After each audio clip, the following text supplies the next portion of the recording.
Então, falar à vontade, o tempo agora é teu.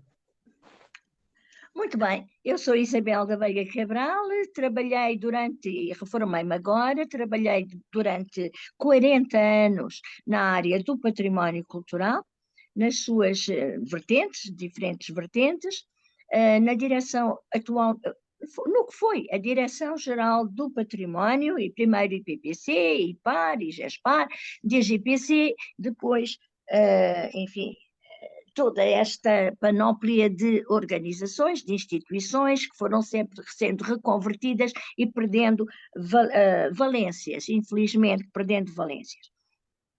E é um assunto que me diz que me interessa sobremaneira, é a questão do nosso património cultural, porque ele está ligado, antes de mais, à nossa identidade. Sem património cultural, sem noção daquilo que é o nosso conhecimento, daquilo que é o nosso património cultural, se não houver, um povo perde a sua identidade. Uma população deixa de existir com uma certa, com as suas características, digamos, identificadoras, e acaba por se diluir e torna-se, como se sabe, nós sabemos, um povo que perde as suas referências é um povo que pode ser facilmente manipulado. Tem depois umas consequências políticas e humanas muito graves. Por isso mesmo é que eu estou ligada, ainda continuo ligada à questão do património cultural, à preservação, ao conhecimento, a dar conhecimento, a tentar sensibilizar as pessoas para a questão da preservação do nosso património, das nossas memórias, dos nossos saberes, do nosso património cultural, enfim, das nossas referências. E começámos com a criação em 1910, em 2010, com a criação da chamada AHP, Aldeias Históricas de Portugal, uma organização não governamental, enfim, que tinha um núcleo duro, pequeno, relativamente pequeno. Tivemos como sócio patrono o Sr. Dom Duarte de Bragança, foi um dos nossos sócios patrono. Fizemos os possíveis para que esta organização não governamental pudesse, dentro enfim, das suas limitações humanas e financeiras, pudesse ter alguma intervenção na vida das pessoas, das comunidades, nomeadamente aquelas comunidades que se encontravam em risco de perder as suas referências pelo despovoamento, note-se, pelo despovoamento, porque as pessoas acabam por sair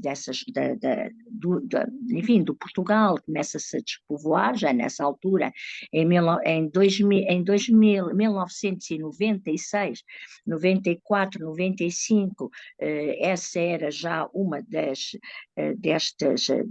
condições. É melhor pensarmos apresentar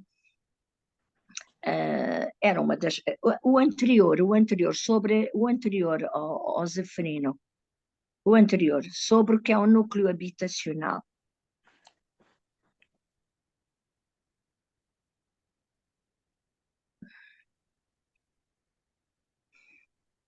Alô, Zeferino? Pronto, e daí a necessidade de nós fazermos portanto, Zeferino, é melhor pôr o primeiro. Começa no primeiro, no número 4. O primeiro, que tem conceito da aldeia histórica, e depois tem a nossa organização da HP.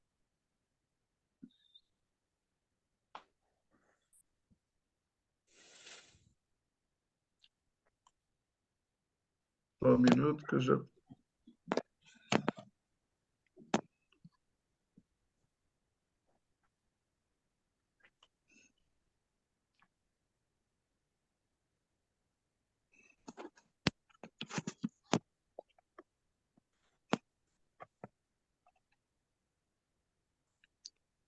Sim, mas passa esse e começa com as aldeias históricas e portanto, conceito das aldeias, passa isso mesmo. conceito das aldeias.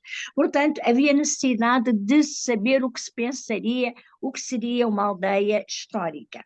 É um conceito que nós adotamos, que não é precisamente aquele que foi adotado por uma outra organização, que entretanto se havia formado quase ao mesmo tempo que a nossa, e que era a organização que congrega 10 câmaras municipais, 12 aldeias históricas, considerou-se 12 aldeias históricas, porque teriam que ter determinadas valências, valências únicas, digamos, entre as quais se encontram Monsanto, por exemplo, Idenha Velha, e Piódon, entre outras. Efetivamente, o conceito nosso é um bocadinho mais abrangente, e consideramos que, como podem ver, que é um núcleo habitacional, não é, adaptado ao meio ambiente, detentor de vestígios materiais ou imateriais, ainda identificáveis, que teve na sua origem e fundamento uma presença humana. Portanto, isto nada mais tem a ver do que a nossa própria identidade, porque cada aldeia teve que se adaptar, cada povo teve a sua história e teve, portanto, que se adaptar, criar as suas condições de vida.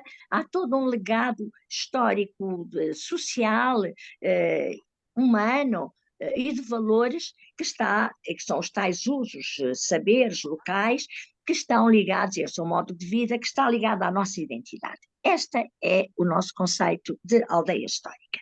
E começámos realmente, é como eu referi, criámos, portanto, a HP surge na Batalha no dia 8 de novembro de 2010, foi quando nós fizemos a nossa associação em notário. Tínhamos 21 sócios, entre os quais algumas universidades, que são sócios patrono e fundadores. No dia 27 de janeiro fizemos a apresentação no Mosteiro dos Jerónimos da nossa associação. Nessa altura já representávamos 2.000 pessoas e hoje, agora esta indicação 2013, estaríamos com 18.000, mas hoje em dia, em 2024, 23, estamos, isto foi, não posso falar de agora, de 24, mas 23, estamos com cerca de 30.000, no mínimo 30.000 pessoas. São pessoas que não são sócias, elas individualmente, elas são sócias através das entidades que são que as representam, nomeadamente câmaras municipais, juntas de freguesia, associações locais, os párocos também, empresas, fundações, e também muitas universidades, politécnicos e afins. Portanto, as atividades que vemos representadas aqui embaixo, sobre as aldeias, são as atividades que viemos a desenvolver ao longo destes anos todos. Convém chamar a atenção para o facto de que, efetivamente, nós não temos financiamento próprio, nós dependemos das nossas parcerias. Tem-se uma parte do princípio mal de que o património cultural só pode sobreviver se tiver subvenções, se tiver financiamentos, se tiver muito dinheiro. Não é verdade? Quanto a nós, o património só sobrevive efetivamente se tiver parcerias, se estabelecer boas, estratégicas parcerias. E nós temos o caso, por exemplo, das aldeias históricas de que vos falei há pouco, das 12 aldeias históricas pertencentes a 10 municípios, aldeias que estão congregadas numa associação chamada Associação para o Desenvolvimento Turístico das Aldeias Históricas de Portugal.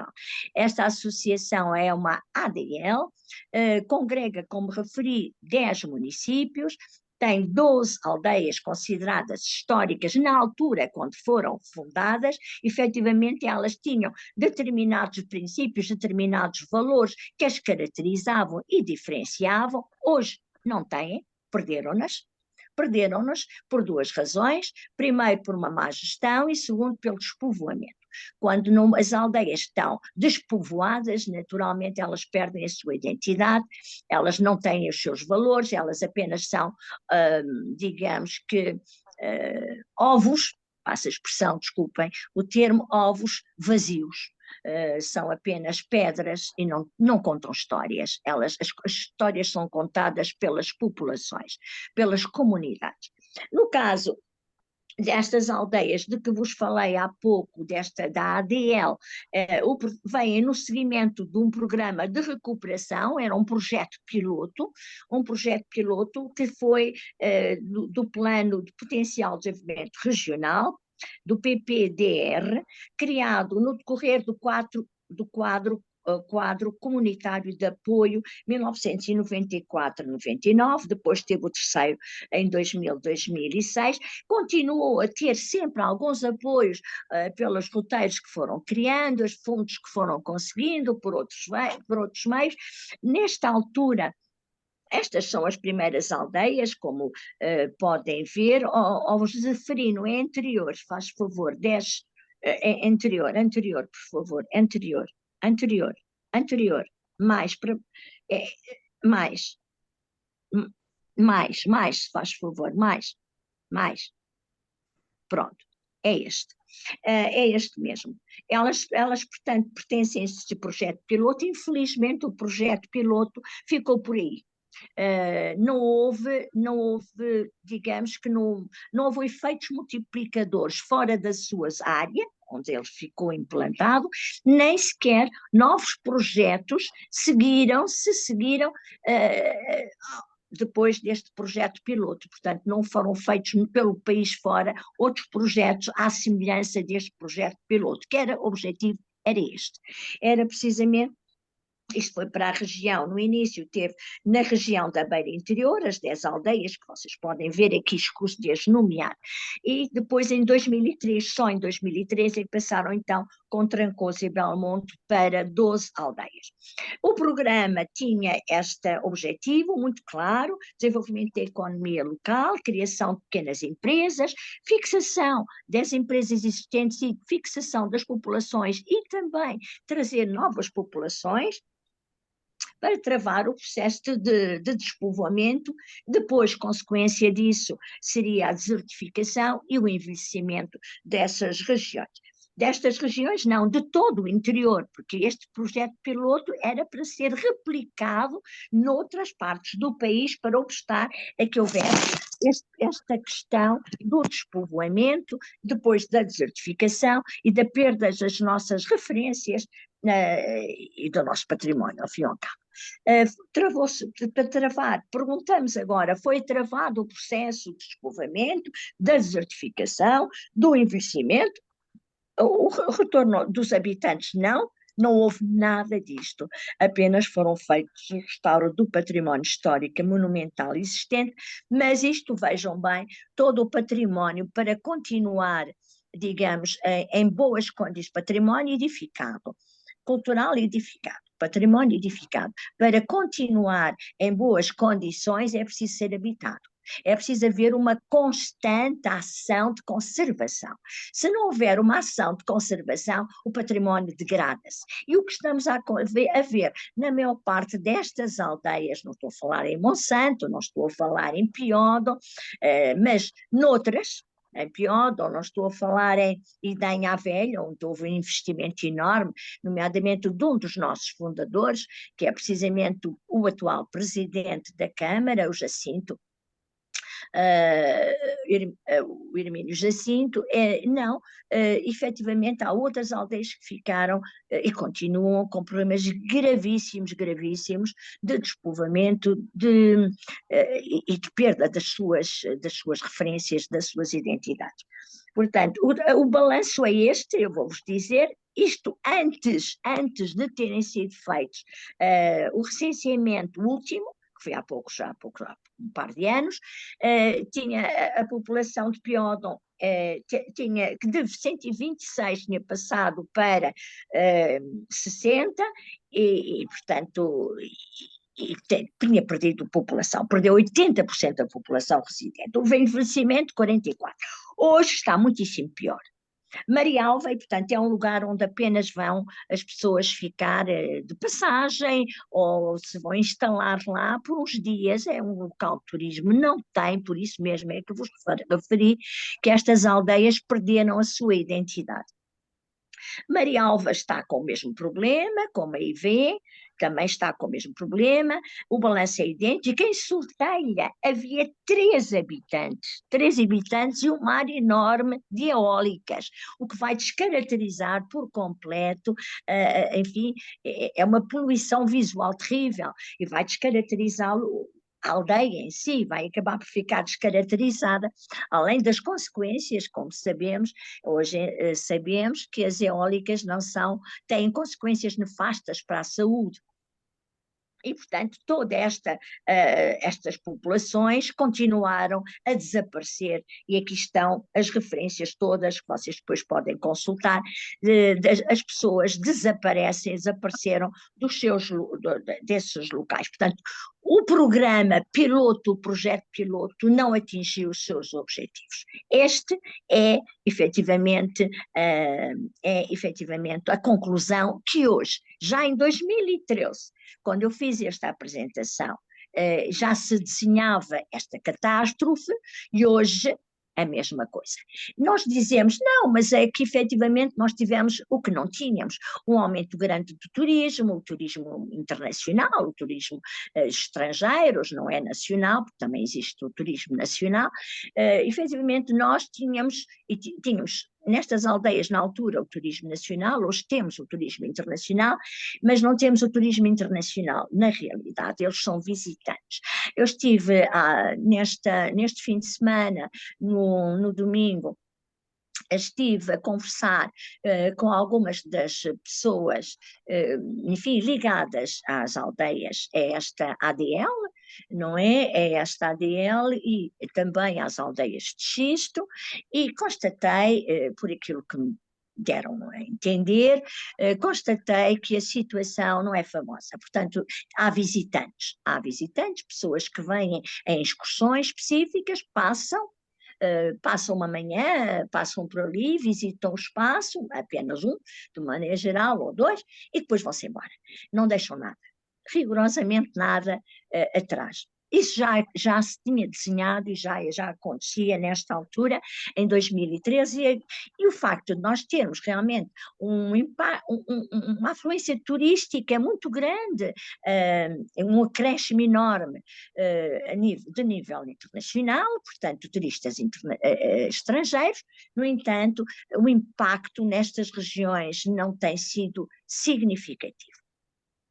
Não tem sido significativo, não é importante. Monsanto, isto em 1990, e depois eles têm propostas para captação da população, eles aceitam, inclusive, estes imigrantes que chegam de fora, como sabem, nem todos são muçulmanos, haverá de todas as digamos, nacionalidades e de crenças, mas efetivamente estas são pessoas que não se enquadram, que acabam por viver um bocadinho à margem das comunidades. Portanto, elas não vêm assimilar os valores dessa comunidade, não é?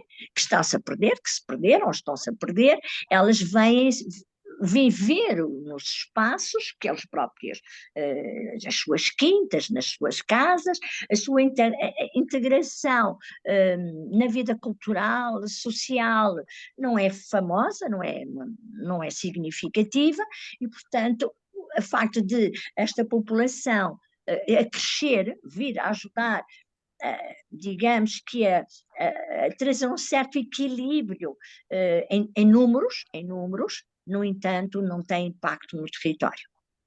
Esta é a realidade.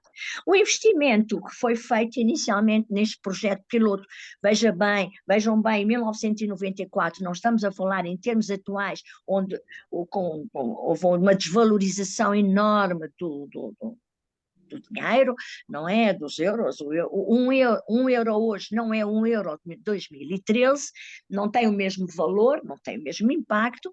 Nós tivemos 50 milhões para os primeiros anos para o desenvolvimento deste projeto piloto. E, infelizmente, as intenções foram boas, foram feitas as recuperações, agora a manutenção é outra coisa, a preservação, não é, do edificado que foi refeito é outra coisa, exige também cada vez mais grandes investimentos, continuam a existir, pois não é vivido, ele é apenas, enfim, é usufruído por um tempo determinado, e vai-se perdendo assim a autenticidade e a integridade destas aldeias, como de todas as aldeias. Não vamos falar agora destas, vamos passar depois para outras aldeias. Nestas, como eu referi aqui no balanço de 2013, foram feitos os 45 milhões, um programa do FEDER, teve depois mais 5 milhões de outro programa, do PROVEDER, e por diante, enfim, mas as oportunidades continuam iguais, a situação é igual, e hoje está tudo na mesma. É um facto, está tudo na mesma. E porquê é que está tudo na mesma? Está tudo na mesma. Agora vamos passar para o outro. Dizia já agora Ribeiro Teles, que é muitíssimo importante, este pensamento de Ribeiro Teles. O grande problema do país é a morte das aldeias. Desde as camadas superiores mais intelectualizadas até às mais profundas, a ligação à terra e aos lugares, esta falta de cultura continua à vista. Mas ele referia-se a esta falta de cultura, mas é a perda da nossa identidade, a perda dos nossos valores culturais. Esta é a realidade, é isso que nos torna pobres, por isso é que nós estamos a assistir a um êxodo tremendo da população de todo Portugal, nós não estamos a falar apenas das aldeias que já estão perto da fronteira, nós estamos a falar de aldeias e povoações e povoados e cidades que estão a perder população constantemente. É claríssimo neste último censo, em detrimento dos grandes centros centros habitacionais, junto junto do mar, não é? Na costa, junto às grandes cidades, Aveiro, Lisboa, Porto, aí por diante, essas têm vindo a aumentar, Setúbal, eventualmente, têm vindo a aumentar a sua população. Agora já se começa a considerar que é interior tudo que vai para além de 50 quilómetros, 40, 50 quilómetros, a partir da zona costeira, já começa a ser interior, já começa a ter os problemas, 70 quilómetros, vamos ser enfim, mais benévolos, 70 quilómetros a partir da costa, aí já começa a ser mais complicado, aí já volta está a ser complicado, muito complicado. Mais ainda, é que a nossa agricultura deixou de existir, mesmo a agricultura de subsistência, que era a questão dos minifúndios, das pequenas parcelas, caracterizavam o nosso Portugal do norte de Portugal e uma parte do centro, mas sobretudo do norte de Portugal, isso também está a desaparecer, porque não há quem cultive, não há quem cultive. Não há quem cultive. Quem cultive também nas zonas, enfim, do latifúndio, também há grandes problemas para o cultivo, continuamos e estamos, por isso nós temos o problema dos imigrantes em Eurique, na zona do Alentejo, graves problemas, enormes problemas enfim, nessas regiões, e que não estão tão afastadas da zona litoral, nem pouco mais ou menos, e temos problemas enormes. Mas o país precisa, e agora este é aquilo que eu considero ser o mais importante e que nos tem faltado. Tem faltado um plano estratégico do governo, de qualquer governo, tem sido transversal, em qualquer governo, um plano estratégico para o desenvolvimento do país, com base num dos setores que é, neste momento, um dos maiores setores nossos, com um impacto brutal na nossa economia, que é o do turismo. O turismo continua a ser feito, continua-se a ter turistas realmente nas zonas costeiras, em toda esta zona, toda esta faixa, muito perto do litoral, e no interior são poucos, isso pouco impacto tem.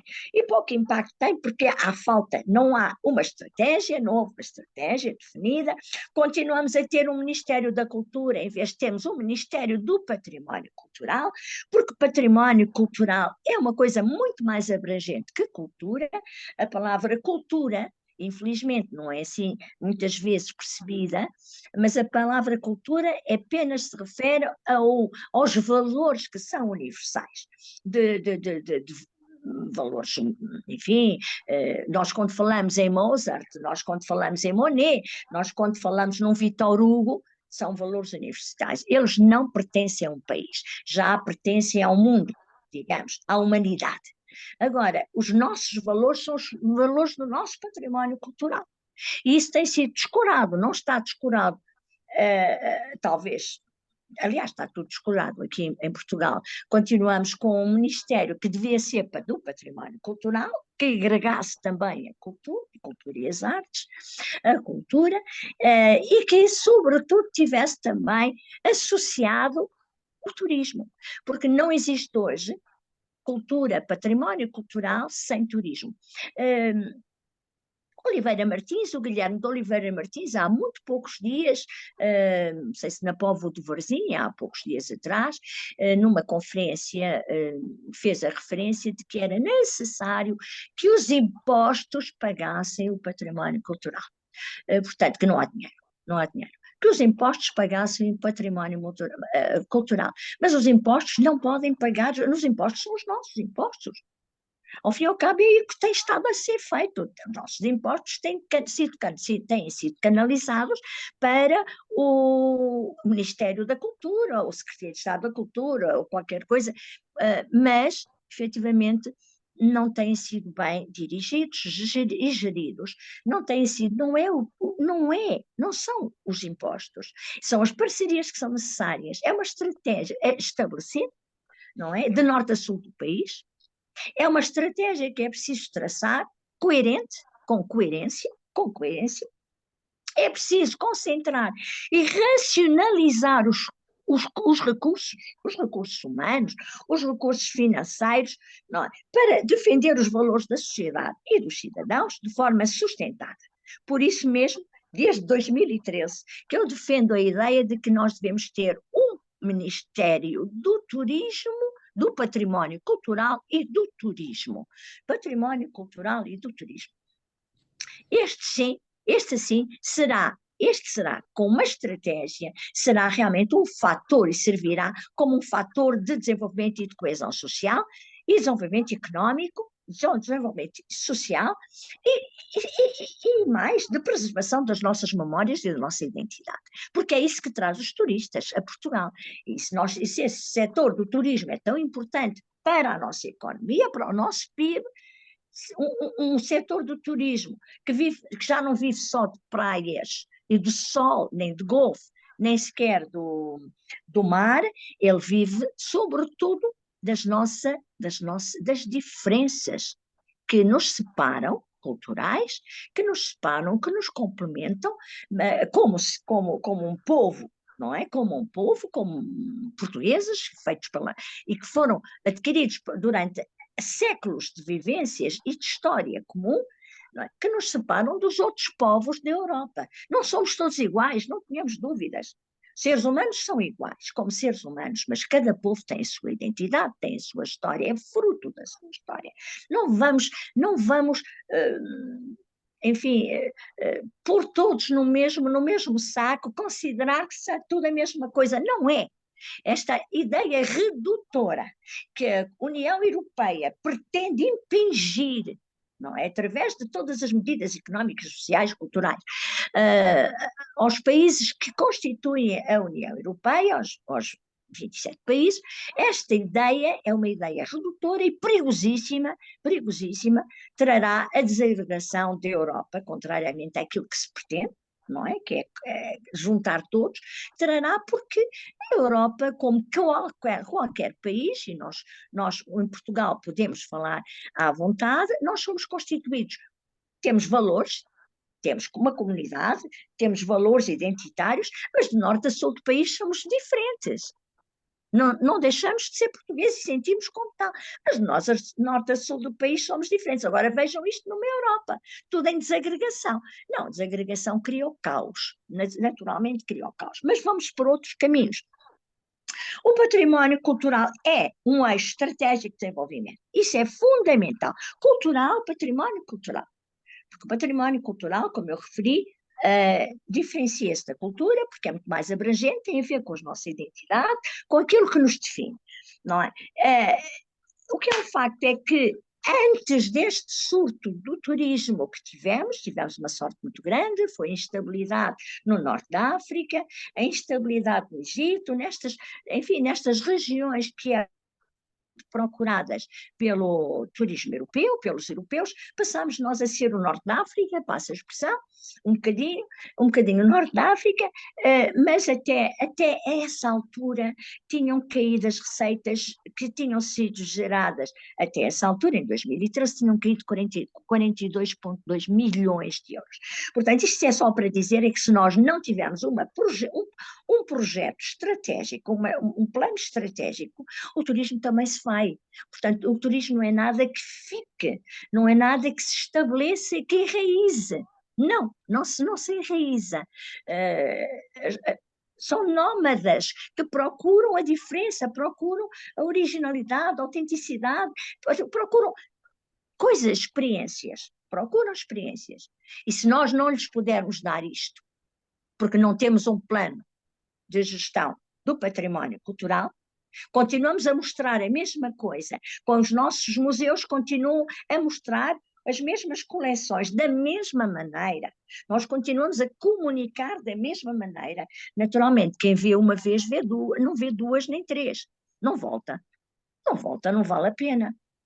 Não vale a pena. Portanto, nós temos que apostar no património cultural, que é realmente no turismo e o património cultural, são as duas coisas que são muito importantes e têm que estar agregadas, de outra maneira nós temos a médio prazo uma perda brutal das nossas receitas, porque os turistas, se houver um outro país que lhes dê a diferença que eles já não encontram em nós, eles procurarão esse país.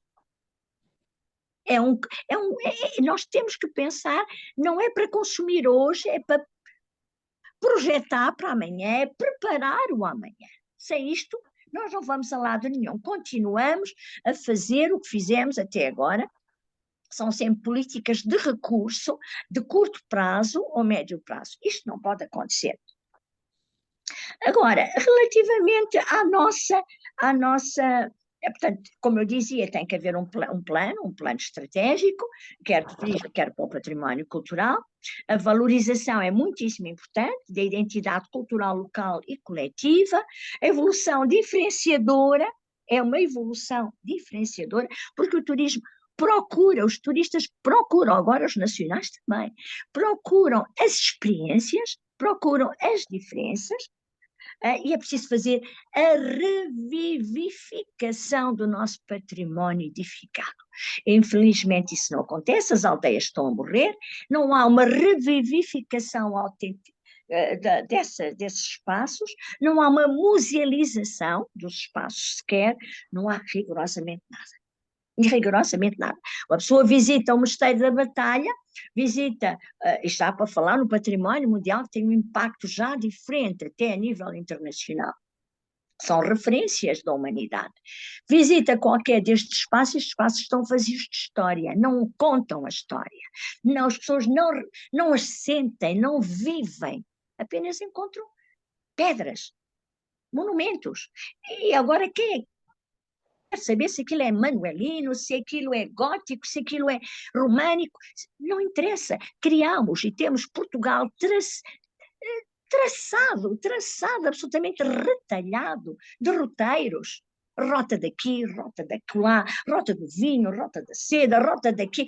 São rotas e rotas, rota do românico, rota das catedrais. São rotas absurdas, que não levam a lado nenhum, não trazem nenhuma vantagem. Eu vou-vos dar um exemplo. Nós temos uma rota das catedrais. Fecham um estudo. As rotas não devem exceder os 50 quilómetros quadrados numa área. O 40 já é o máximo, 50 é um exagero. Mas vamos pôr 50. Não podem exceder 50. Porque a partir dessa altura deixam de ser execuíveis. Não há rota que sobreviva a isto, a não ser, claro, quem queira fazer a rota pelos caminhos de Santiago. Isso é outra coisa. A rota dos caminhos de Santiago de Compostela é uma coisa diferente. Mas agora há as rotas, a rota do vinho, a rota do pão, essas rotas aí não funcionam. Não dá, não dá. Das catedrais, ainda por cima, veja bem, de norte a sul do país.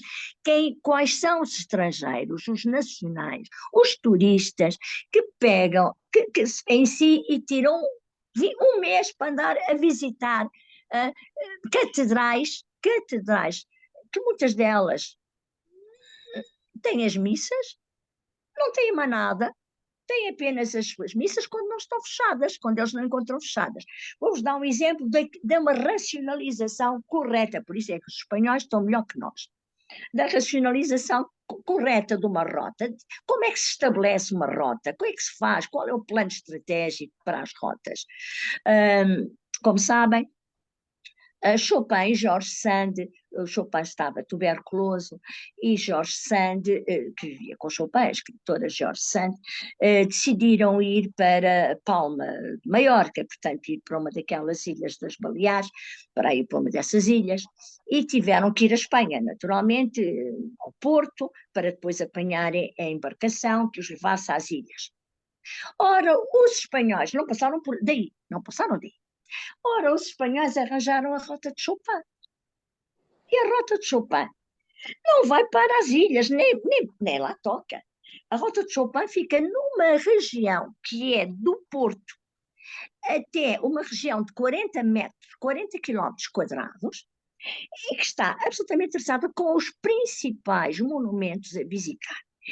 E estão estabelecidos 4 dias obrigatórios. As pessoas ficam nas comunidades, não é? Visitar aquela região, não é? Aquele território, não é? 4 dias, gastam pelo menos 4 dias. Mas em todos os 4 dias eles fazem coisas diferentes e encontram coisas diferentes. Uma delas, vejam bem, é um concerto de Chopin. Qualquer que seja o dia em que comecem a rota, tem sempre um concerto de Chopin a meio do caminho. Isso é apelativo, entre outras coisas. Naturalmente, quando chegam a algum sítio, é sempre a história de Chopin que terá passado por ali, provado aquelas iguarias, terá passado por ali, ter apreciado aquele património, e não passou. O homem não viu, não passou, tinha mais que fazer. Mas que foi criado, e neste imaginário, os espanhóis tiram imensos dividendos, é uma das melhores rotas. Além de outras, naturalmente. Mas não, nós não estamos para isso, não senhora, nós vamos fazer a rota do românico que nunca mais acaba. Nós fazemos a rota das catedrais que também não tem fim. Nós fazemos as rotas das rotas e acabamos todos derrotados. Derrotados porque isso não traz mais valor, agora voltando ao princípio, nem às aldeias, nem aos territórios que elas ocupam. Nem aos territórios que elas ocupam. Porquê? Porque não há formação, não há um objetivo estratégico. A DGPC desapareceu. Desapareceu e deu lugar a uma coisa extremamente nebulosa. Deu lugar a uma coisa chamada Instituto Público para os Museus. Não é de monumentos e museus. IP. E um IP, que é o do Património Cultural. IP. Do Património Cultural. Ora bem, o primeiro não é sequer público, é um público privado. É uma organização que tem uma administração, todas as administrações, de uma maneira geral, têm um problema. São extremamente onerosas, ganham muito dinheiro. Muito dinheiro. E são eles que vão fazer a gestão e receber todo o dinheiro das entradas e do usufruto dos museus e dos monumentos. O dinheiro não vai para o orçamento de Estado. O dinheiro fica na empresa. É uma empresa. Criaram depois o Instituto Público do Património Cultural, que lá dá os seus agremãs para, enfim, para obras que possam fazer e outras coisas afins. O problema é que ele está quase esvaziado dos seus poderes reais pelas CCDRs-IPs que foram criadas. Em cada região há as CCDRs-IPs que têm neste momento uma barbaridade de competências, de atribuições, competências. E o pior é que não têm recursos humanos. Nós estamos com esta gestão, claro, vão-se apoiar nas câmaras. E as câmaras não têm recursos humanos à altura também. E a maior parte das câmaras que estão fora destes eixos mais habitados são câmaras pobres de recursos, pobres de vontade, pobres, pobres de espírito até. Pobres de espírito, e digo-vos mais, eu concordo, eu tenho uma convivência muito forte com muitas câmaras municipais ao longo destes anos todos. E as câmaras municipais, o seu valor depende do presidente, sempre. A estrutura não funciona e funciona sempre à imagem e semelhança de um presidente. Se o presidente é mau, a Câmara é má. Tudo quanto faz está errado. Se o presidente é um bom presidente, enfim, e tem uma visão mais alargada, digamos, da valorização do território e da sua ligação à comunidade, mas isto é uma coisa cíclica, nós não podemos ter, nem devemos ter estas limitações. E isto vai se agravar digamos, com esta reestruturação da gestão do património, com os CCDLs e PIS. É uma aberração. É uma aberração. Não sei qual é, ninguém sabe. As próprias câmaras não conheciam, desconhecem, não sabem o que é que hão de fazer com aquilo. Não têm ideia. Não têm ideia do que fazer. Portanto, se nós tivemos um problema com o despovoamento, o empobrecimento, a desigualdade, depois a desertificação, que se seguirá, não é? Das regiões, quase todas as regiões de Portugal vão aos censos. Se consultem os censos. Este último censo. Vamos ter isto tudo agravado agora no nosso património cultural. Porque não temos quem zele por eles. Estive a falar, como eu disse, nesta feira do turismo, não é? Na feira do turismo, que acabou domingo passado, e uma das coisas que um dos indivíduos dizia que aquilo é Monsieur de la Palice, mas para ele era uma coisa assim reveladora, não é? É que é preciso mudar as mentalidades. É preciso mudar as mentalidades. Pois é preciso mudar as mentalidades, mas para mudar as mentalidades, nós temos também que ter técnicos, temos que ter gente formada, preparada, não é formada, meus senhores, minhas senhoras, ou minhas senhoras e meus senhores, não é formada, é preparada. Formação, cursos, licenciaturas ou bacharelatos, não interessa. O que interessa é a preparação que as pessoas têm depois ou antes, ou mesmo sem isso. Mas a preparação é muitíssimo importante. E o diálogo com as comunidades, o saber dialogar com as comunidades, é mais importante ainda. Não é meterem isto no ensino.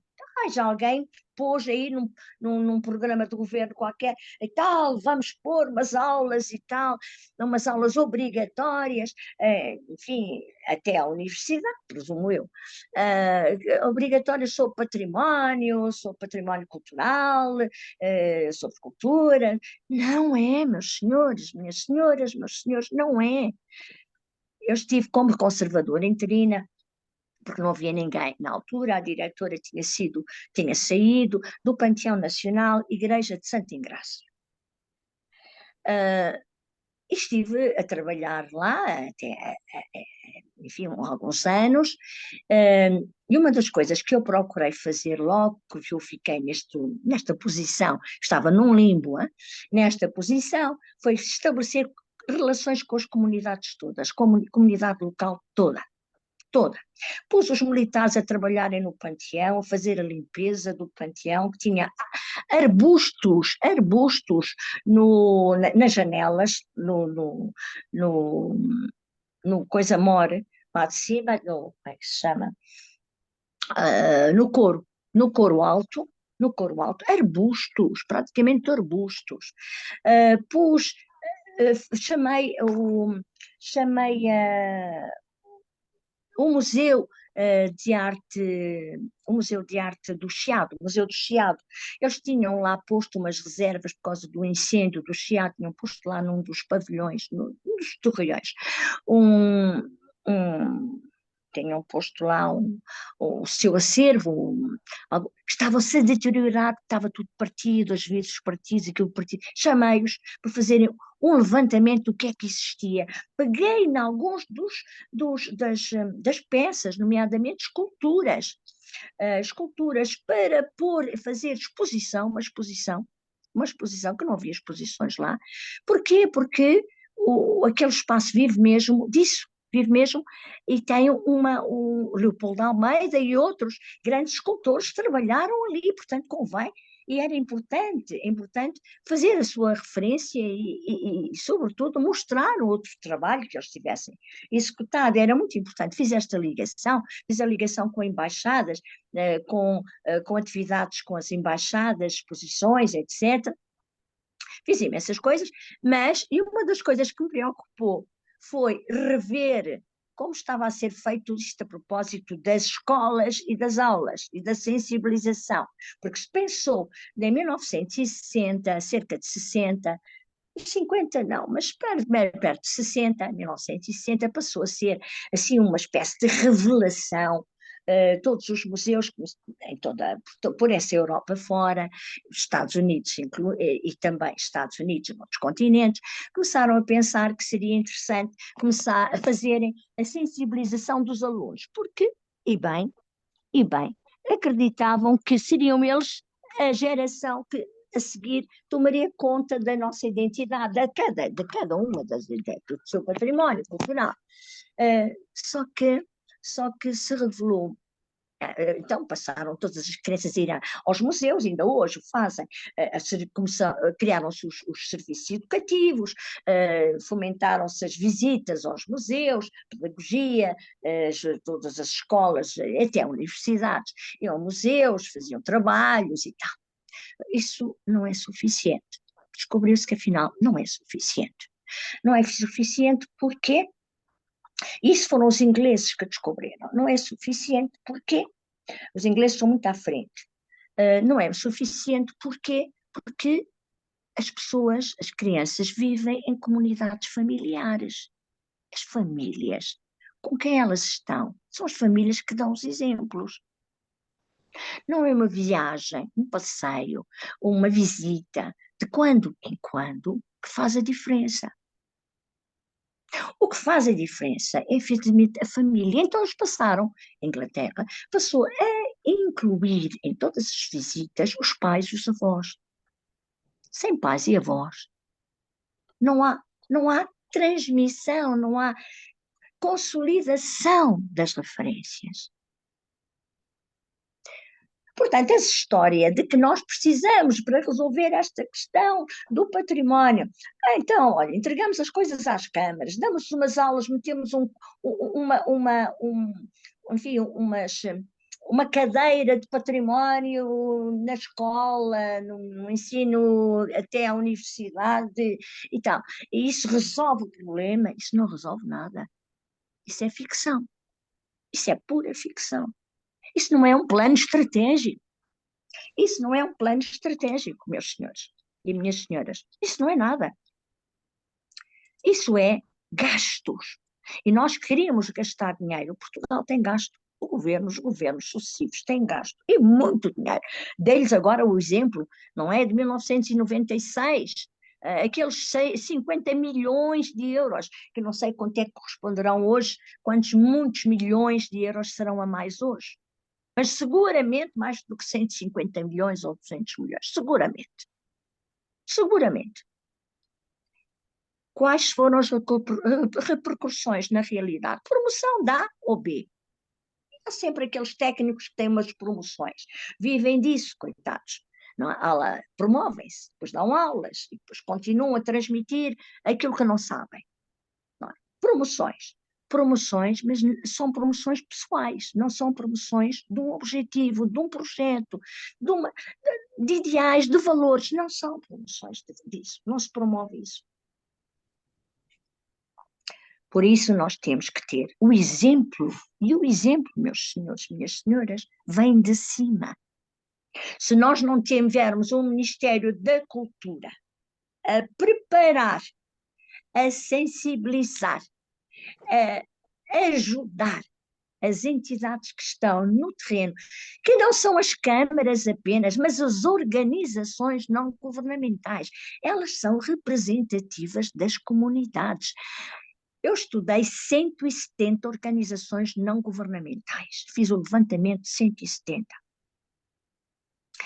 No âmbito do património cultural. Não estou a falar do património natural cultural, só cultural. Estas organizações são fundamentais para manter a coesão social, como interface entre as entidades públicas, privadas e as comunidades. Eles são, enfim, os representantes, mais do que umas câmaras, os representantes das próprias comunidades, dos seus valores.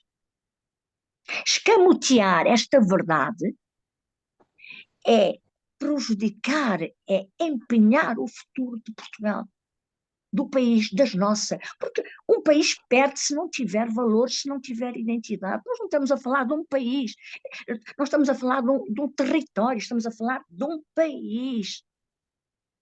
Um território é uma coisa, um país é outra.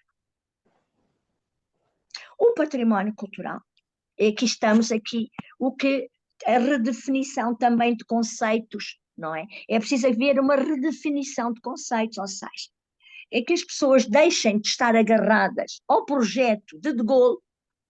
De Gaulle foi o primeiro presidente, primeiro europeu, governante, a criar o Ministério da Cultura.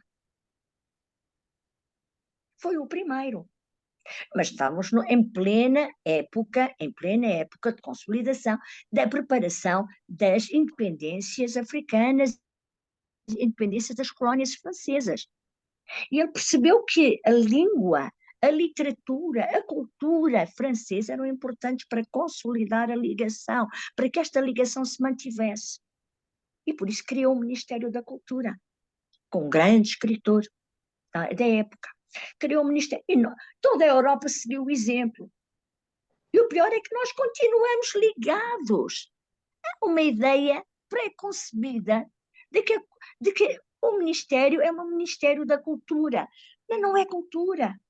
É o Ministério do Património Cultural. Portanto, há que redefinir os conceitos para que haja, em consonância, melhores práticas. E para que isto tenha efeitos efetivos. A redefinição de conceitos e práticas. Cultura é uma herança cultural comum, universal da humanidade. Património cultural é o legado da identidade e memória coletiva a passar de forma preservada e valorizada e na sua autenticidade e originalidade às gerações futuras. Sem a redefinição deste conceito, não existe a correspondente redefinição das práticas, remetendo o património cultural para a arca dos trastes inoperantes do século passado. Nós estamos no século XXI, já adiantados no século XXI, e continuamos a agir como se estivéssemos em 1960. Há que ser inovador, sobretudo, há que ser corajoso e fazer a diferença. Que o novo governo tenha consciência disto. Que o novo governo ponha em prática estas orientações. É isto que se precisa. Bom, meus amigos, vamos ficar por aqui. Eu penso que já será um bocado tarde para vós. Alô? Alô? Se calhar já é um bocado tarde para vós, para continuar. Se quiseres, tens mais 15 minutos para fazer a apresentação do resto. Há tanto que falar, há tanto que dizer, há tanto que falar, que realmente podemos falar, então, isto já é cansar, não é? É falar num novo modelo de gestão para o património cultural, não é? Que tem que ter uma visão pluridisciplinar, abrangente e consolidada, e que estabeleça as estratégias e linhas de força que viabilizem as suas potencialidades. E as parcerias são fundamentais. As parcerias a nível internacional, a nível regional, estamos a falar em regiões Europa, internacional, organizações internacionais, e estamos a falar nas parcerias locais e nacionais. Locais e nacionais. Sem estas parcerias, não funciona. Vamos continuar a ter um déficit enorme, não, de valores, continuar a perder as nossas falências, o nosso património, não é? O nosso património cultural, e injetar cada vez mais dinheiro, cada vez mais dinheiro. Neste momento está projetado pelo governo que acabou de sair, está projetado milhões para esta empresa pública que é privada, da gestão de museus para fazer a reconversão. Não sei como é que vão fazer a reconversão, não existe um plano estratégico. Não existe um plano estratégico. E realmente não se sabe como é que se vai fazer a reconversão. Não é o indivíduo que esteve à frente, que está como presidente, que esteve à frente do teatro, do museu, da Casa da Música, ou do teatro qualquer, ou da Casa da Música, que pode ter uma ideia abrangente. Não tem. Não tem. Nem é a presidente, não é a reitora ou vice-reitora da Universidade Católica, que também não tem. E que estão no Conselho de Administração. Vejam bem este Conselho de Administração, que vai ser um desastre em termos para sugar, para enxugar, para levar o dinheiro, os recursos que deveriam ser empregos de uma forma racional. Não há um Ministério da Cultura, do Património Cultural. Não existe. Não existe esta redefinição, não existe. Nós temos um futuro sombrio para Portugal, se continuarmos nesta senda. Sombrio, porque um novo modelo de gestão impõe-se, mas esse modelo de gestão só pode ser levado a cabo se existir um Ministério do Património Cultural e do Turismo com um plano estratégico para o setor. Sem isto não existe. As coisas não podem ser feitas, não é? Enfim, para tapar buracos, para resolver situações de problemas imediatos. Temos que pensar sempre é médio e a longo prazo. A longo prazo já cá não estaremos, mas deixamos as coisas construídas. Não é arrebentar com as organizações, como a DGEM, que foi destruída, a DGEM, não é destruir o IPAR, o IPPC, pronto, mas o IPAR, depois transformou-se em GESPAR, DGPC, andou por ali a navegar, não é? Andou por ali a perder valências, ali enfim, a passear. Não é isto que se pretende. É preciso haver aquilo que houve no Estado Novo. Perdoem-me a falar no Estado Novo, mas eu não posso deixar de reconhecer o valor. Uma política para o património cultural coerente, que persiste décadas, e que persistiu décadas. E que construiu e reforçou a nossa identidade. Meus amigos, se não fosse a DGEM, se não fosse esse projeto do Estado Novo, o projeto da Segunda República, nós não tínhamos o Castelo de São Jorge, nós não tínhamos o Castelo de Leiria, nós não tínhamos o Castelo de Guimarães, nós não tínhamos património nenhum. A sede de Lisboa, não tínhamos nada, estava tudo no chão. estava tudo no chão. Portanto, ou nós estabelecemos uma estratégia para longo prazo, uma estratégia para o património cultural e turismo. A longo prazo, vamos perder o turismo e perdemos o nosso património cultural. E perdemos a nossa independência, perdemos os nossos valores, passamos a ser um território da Europa. Um país, não. Um território da Europa, mais tarde ou mais cedo, fará parte da Península Ibérica. Ponto final. Esta é a questão que me preocupa. Esta é a questão que devia preocupar todos os cidadãos. Isabel, acho que não sei se alguém, agradecendo as tuas palavras, a exortação destes alertas, de uma forma direta e objetiva. Não sei se alguém quer colocar algum complemento.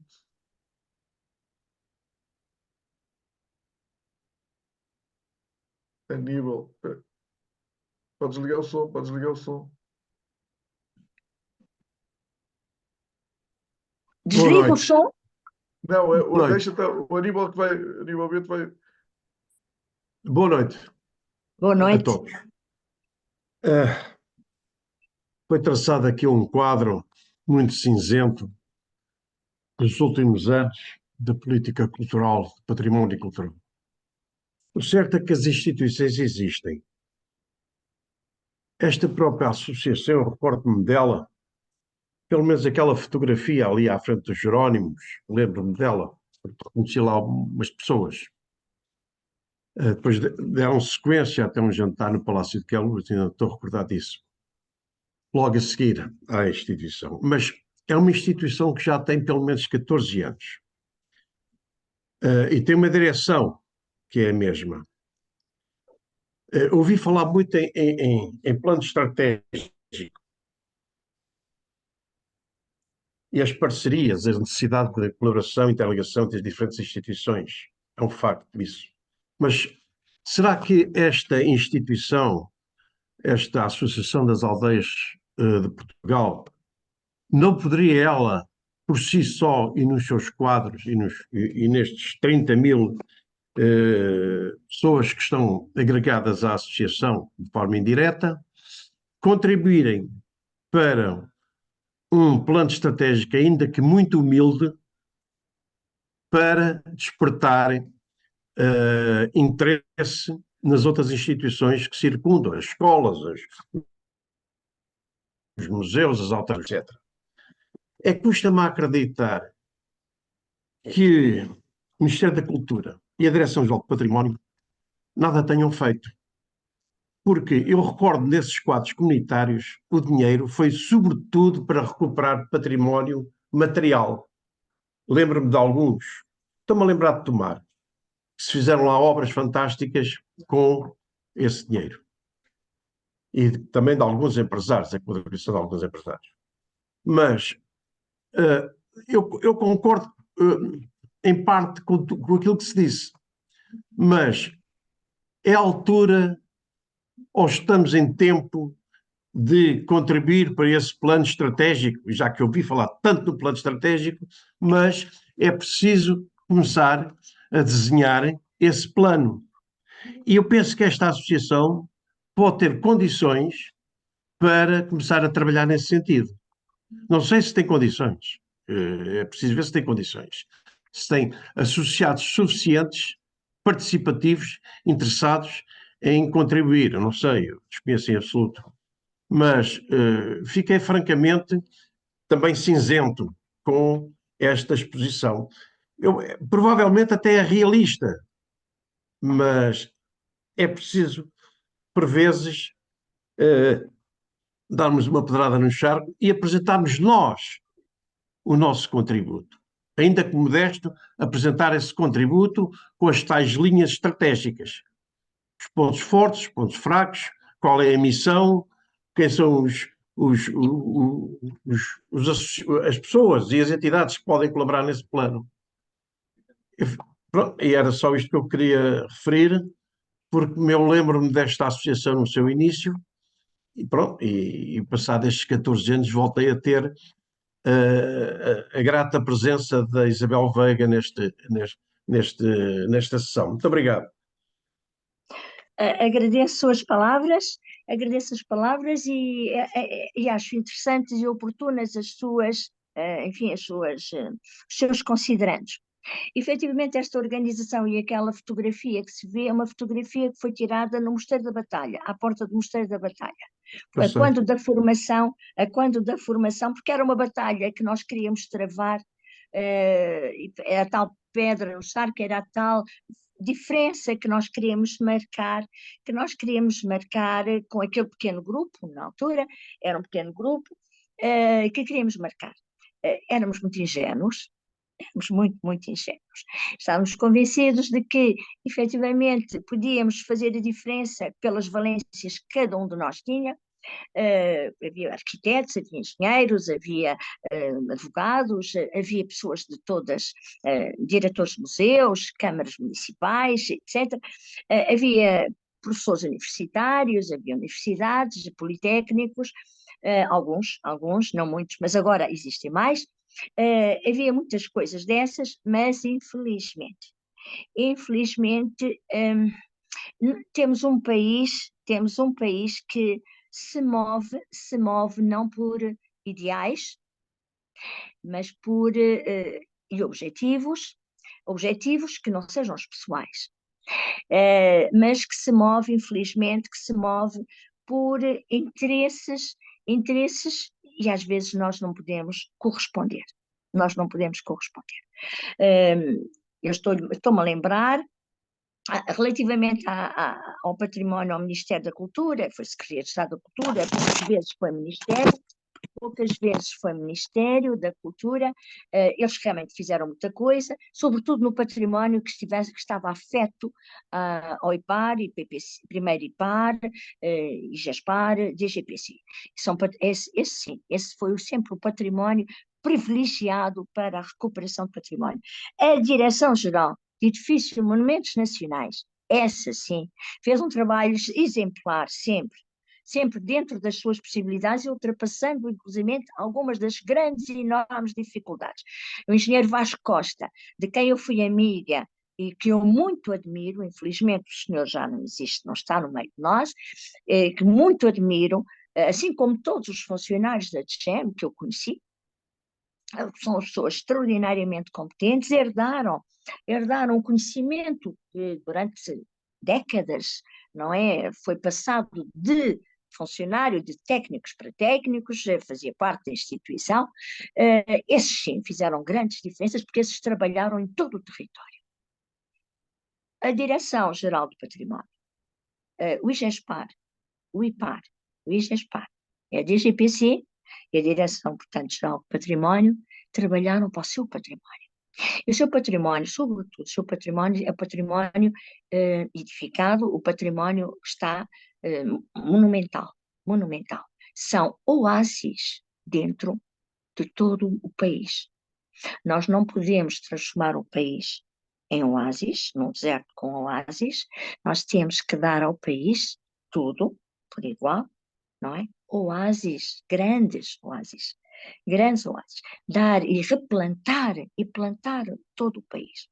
Eu gostaria muito de fazer eu e outros que fazem parte desta organização, de dar o nosso contributo.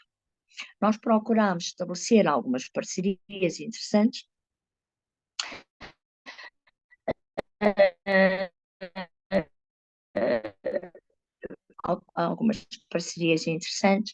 mas infelizmente, além a primeira coisa que perguntam sempre é: então, e o dinheiro? Onde é que ele está? Então, vamos buscar dinheiro, então quanto é que eu vou ter? Ou quanto? Ora, nós não trabalhamos com dinheiro. Precisamente para que não, num país onde a corrupção graça e as instituições falecem de valores, nomeadamente,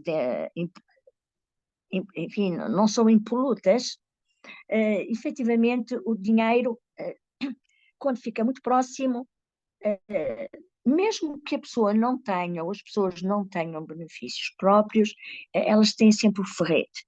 Então, aqui não há dinheiro. Aqui há parcerias, e nas parcerias nós pedimos que nos apoiem as ações que queremos organizar. E vamos fazendo pouco e pouco, não é? Como eu disse, nós éramos muito ingênuos, somos mais realistas agora. E aos poucos e poucos, nós a,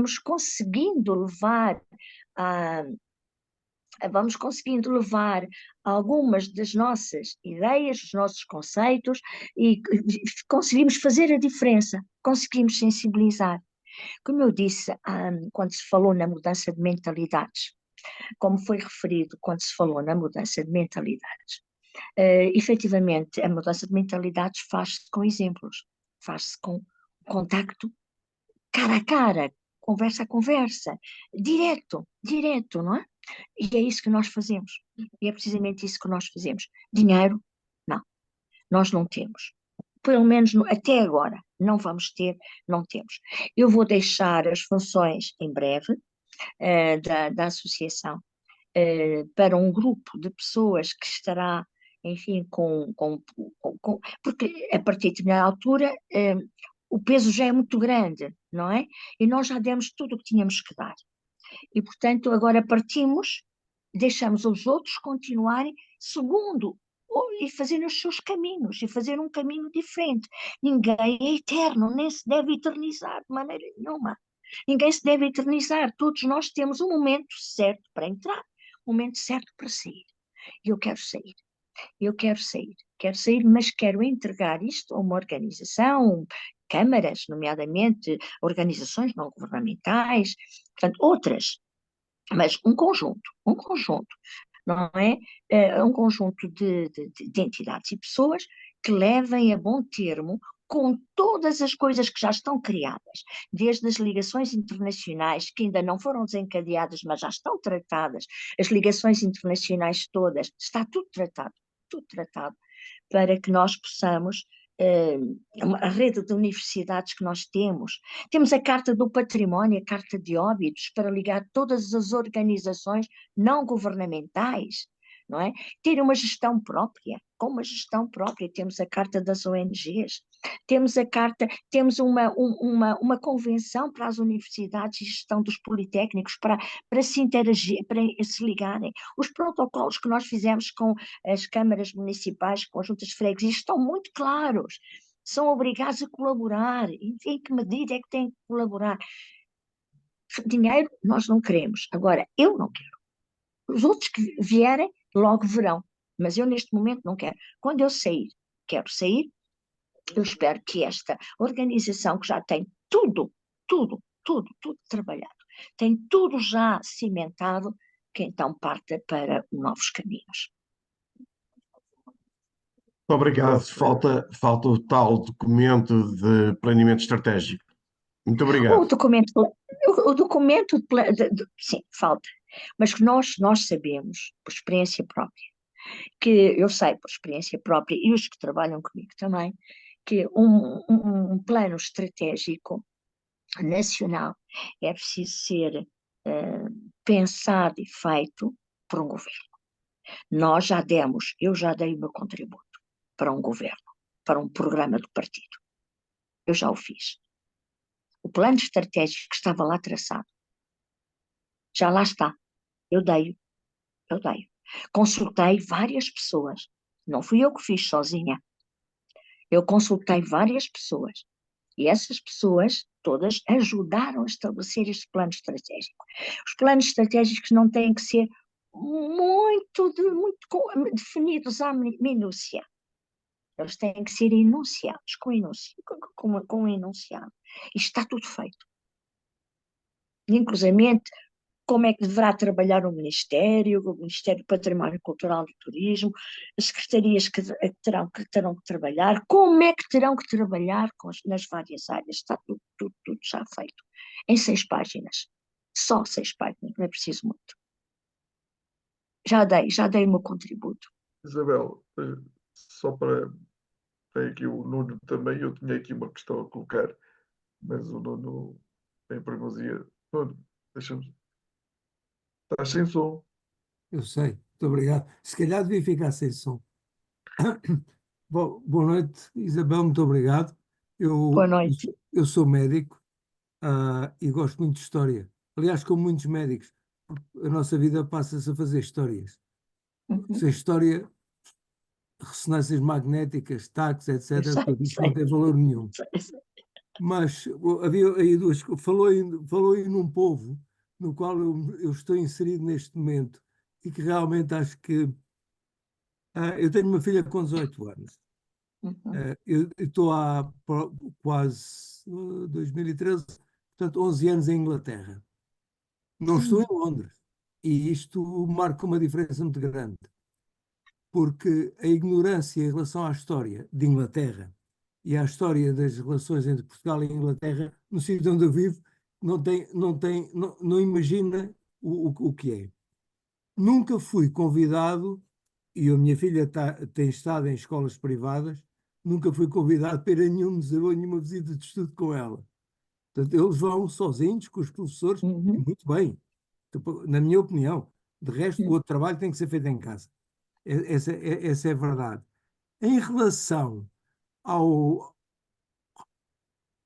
ao turismo, o turismo tem que ser visto por quem é que é dirigido, na minha opinião.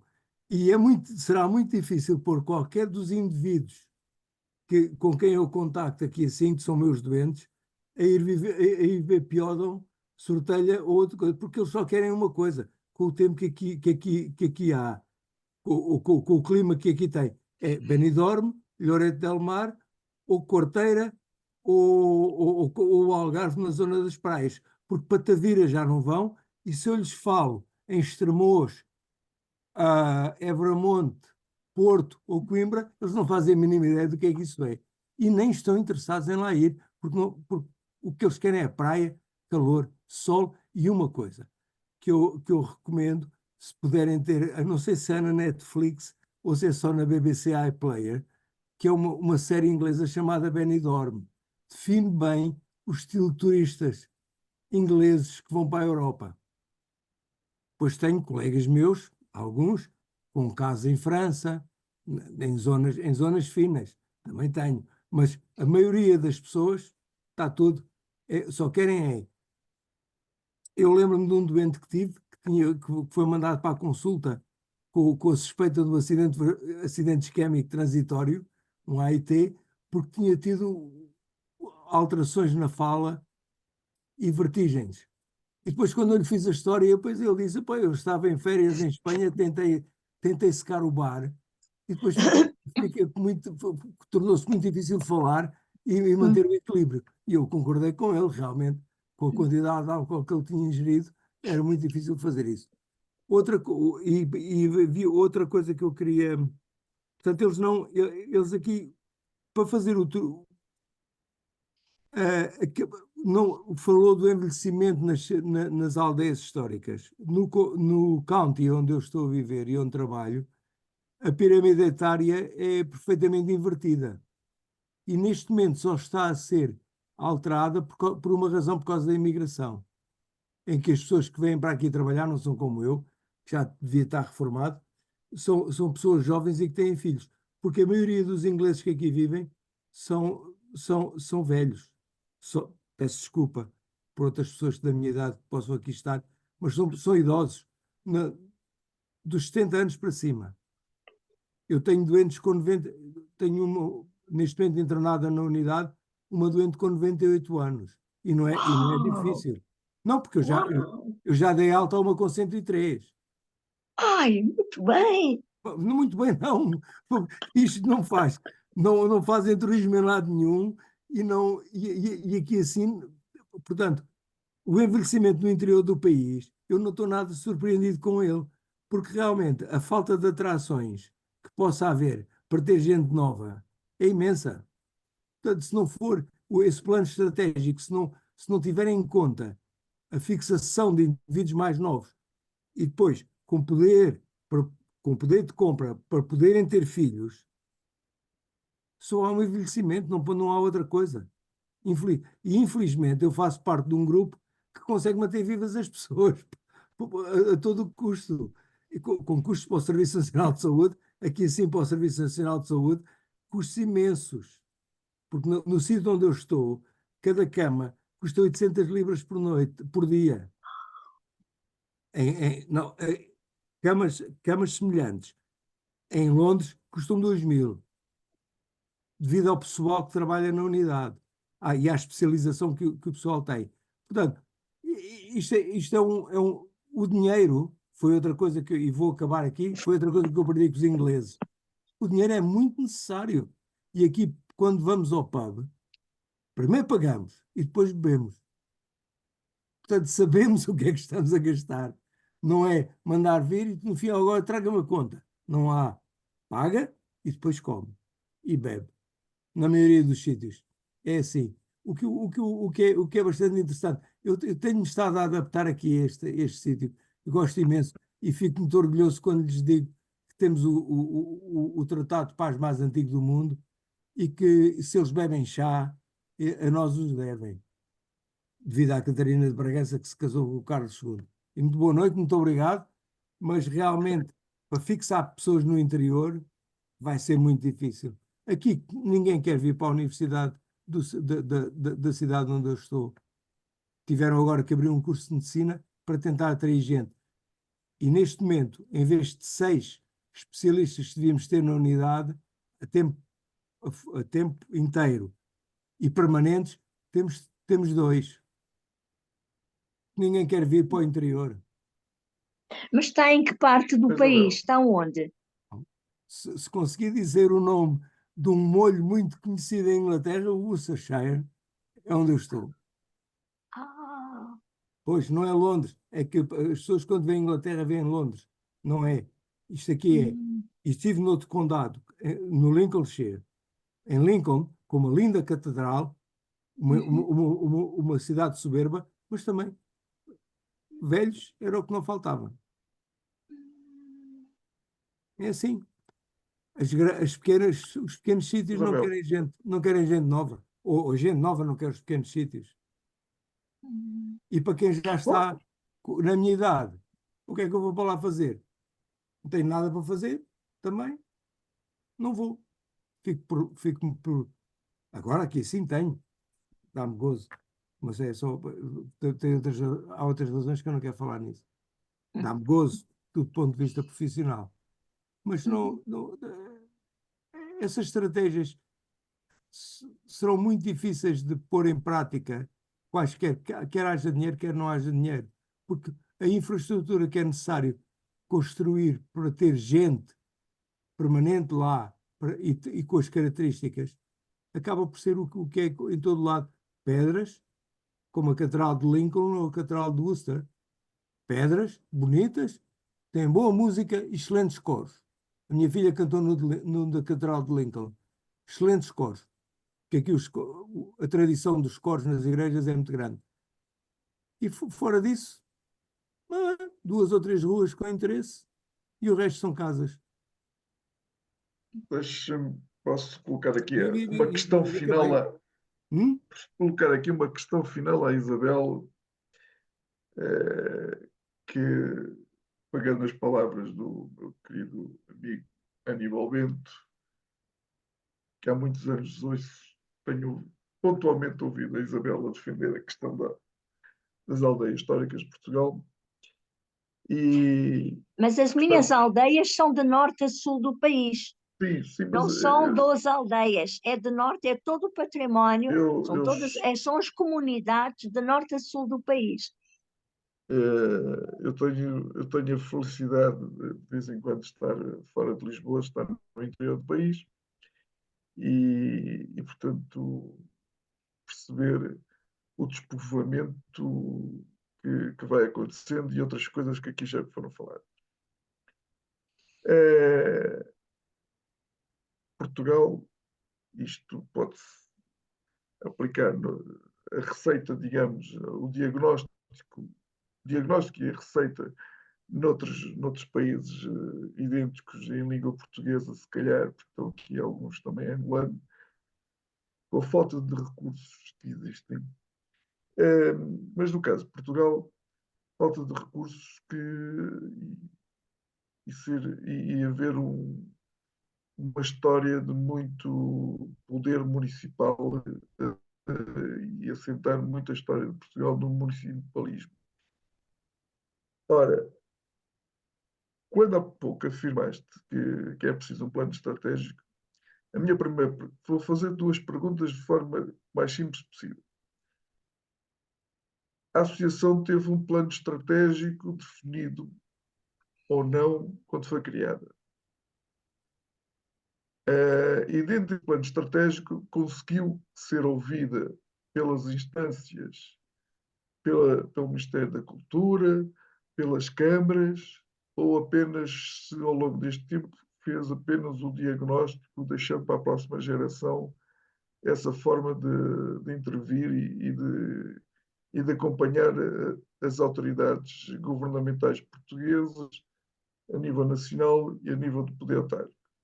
Isto é uma primeira pergunta. A segunda pergunta, dentro de um quadro, quando se cria uma associação, qual é se teve esse plano estratégico, se foi apenas fazer o diagnóstico e, ou apontar caminhos. E a segunda questão é, não sei se não haverá, quando se define as rotas culturais barra gastronómicas, se é para juntar o incentivo dos turistas através da via do dinheiro que só direcionado para a cultura não existe. Porque se nós compararmos políticas do Estado Novo, em que não havia tanta circulação de pessoas e havia uma dedicação no interior do país às pessoas a cultar, a preservarem o seu património cultural, era fácil no Estado Novo, ou para não falarmos do Estado Novo, era fácil há 500 anos, que as pessoas tinham menos, as pessoas do interior tinham menos ocupações que só se dedicavam àquilo. Hoje em dia, uma pessoa que está no interior do país, como hoje para cá estou, as pessoas têm mais cafés. Há bocado entrei num café, estão uma data de pessoas de uma idade mais avançada que a minha a ver um jogo de futebol. Portanto, há realidades que hoje em dia teremos que encarar. Portanto, de uma forma sintética.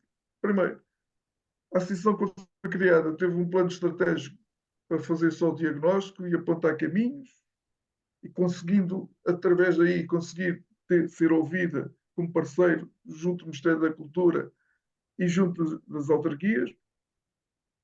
A segunda questão, será assim tão negativo as rotas vinícolas, gastronómicas, porque também têm esse espaço cultural e vão buscar os recursos financeiros para levar as pessoas a certas zonas culturais?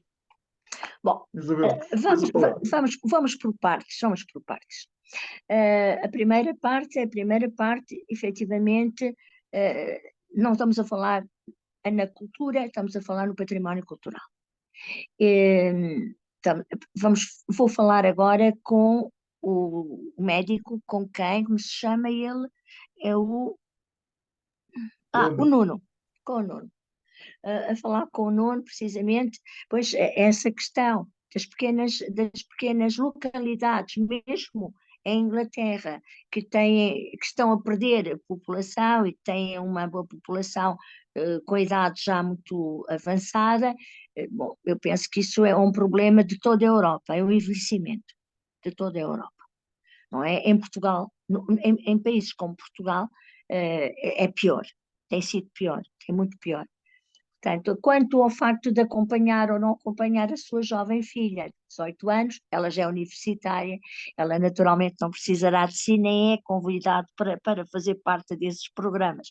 Estes programas que estão a ser estabelecidos muitas vezes é com crianças mais pequenas, são com crianças pequenas, envolvimento da família, são as atividades para as crianças mais pequenas. Algumas com menos de 3 anos, com 3 anos, e outros com até aos 12, 15, 14 anos, 12 anos mais ou menos. Portanto, isto são públicos específicos, com idades específicas. Como eu dizia, relativamente ao envelhecimento, o envelhecimento na Europa é um facto, não é? Em Portugal é mais gritante, é mais problemático. Quanto ao facto de haver pessoas com as quais contacta, presumo que sejam todas pessoas com bastante idade ou com mais de 60 e tantos anos, é natural que elas ainda queiram, estão, enfim, preparadas para pensarem só em praia, sol e boa vida. Pois, eventualmente também não têm muito tempo à frente e elas querem tirar o máximo partido possível. As prioridades já são diferentes.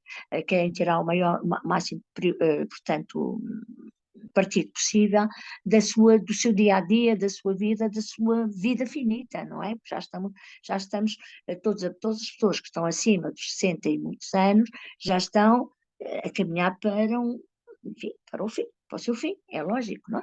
Desculpa, Luís, Estão a foi caminhar antes para o dos seu 20 fim, já não anos. têm aquela perspectiva de vida que tem um jovem de 18, uma pessoa de 20, de 30, de 50, até de 60 e até de 50. Portanto, portanto as realidades são outras e as expectativas também, enfim, têm os objetivos também. Portanto, esta é a questão, por isso eu compreendo aquilo que falou sobre as pessoas estão-se nas tintas, efetivamente é-lhes indiferente se vão ver um monumento, não, isso não lhes diz nada, e compreendo, e essa é o grupo etário,